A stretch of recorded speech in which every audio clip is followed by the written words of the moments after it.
যারা ডিভোর্সি নারী আছেন তাদেরকে নিয়ে জাস্ট কয়েকটা কথা বলতে চাই।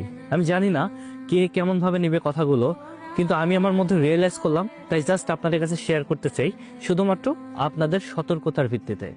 সো দেখেন, যাদের হচ্ছে ডিভোর্স হয়ে গেছে, মানে যারা ডিভোর্স প্রাপ্ত নারী, তাদের সাথে দেখবেন যে অনেক ছেলে আছে যারা অনেক সিম্পাথি দেখায়, অনেক সুন্দরভাবে কথা বলে। তারা এমনও কথা বলে যে, ইস, তোমার মতো একটা মেয়ে কিভাবে ছেড়ে দিল, তোমার মতো একটা মেয়ে কিভাবে সে সহ্য করলো না, সেই পুরুষটা তো আসলে বোকা। এইভাবে সমস্ত রকম ভাবে আপনাকে দেখবেন যে তারা কনভিন্স করে ফেলেছে। কিন্তু অনেকে আছে না, যারা ডিভোর্স প্রাপ্ত হওয়ার পরে কারো কাছে দাম না পেয়ে, সমাজের কাছে দাম না পেয়ে, তাদের মন সবসময় খারাপ থাকে, ওই সময় তারা পাশে কাউকে পায় না, তখন তারা এইসব ছেলের পাল্লাই পড়ে না, তাদের মনটা পুরোপুরিভাবে গলে যায়। আর তখন দেখবেন যে তারা হচ্ছে সেই ছেলেটাকে ভালোবাসতে শুরু করে। একটা ছেলে আপনাকে ভালোবাসার প্রলোভন দেখাবে, কিন্তু বিশ্বাস করেন, সেই ছেলেটা জাস্ট আপনাকে ভোগ করতে চাইবে।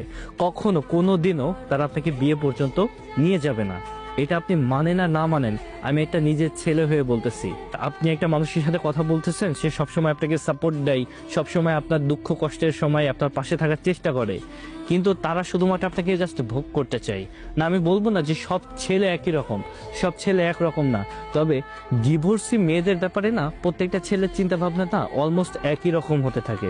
ঠিক আছে, অনেক ক্ষেত্রে দেখবেন তারা আপনাকে জাস্ট রুমে নেওয়া পর্যন্তই না ভালোবাসা দেখাবে, তারপর দেখবেন তারা ঠিকই আপনাকে এমন ভাবে কষ্ট দিবে, প্রথম পুরুষের কাছ থেকে আপনি ঠিক যতটা না কষ্ট পেয়েছেন, তার থেকে 1000 গুণ বেশি কষ্ট আপনি তাদের থেকে পাবেন।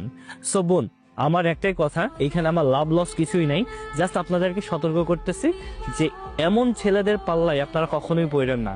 কারণ মনে রাখবেন, যারা ডিভোর্স প্রাপ্ত এদেরকে সবাই চায়, সবাই ভালোবাসতে চায়, কিন্তু বিশ্বাস করেন কেউ বিয়ে করতে চায় না।